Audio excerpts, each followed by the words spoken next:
Yeah, when I got here, the water was to the tops of the little concrete marker things across the road. It was like almost, it was up in the gravel at the bases of the pilings and stuff. Oh wow. It was unbelievable.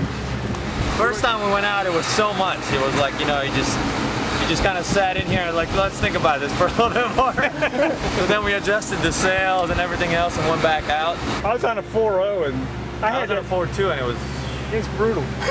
kept trying to adjust it, make it tighter, make it feel smaller, you know, but man. My DPS is 35.8, which I don't know. Which is unheard of. Yeah. Slap around. He was a weatherman. He stood I should have underneath. seen him. He was gone because the wind would really pick up right there between the bridge, underneath the bridge. He goes staying right there. It's like 10 miles an hour more. Oh wow.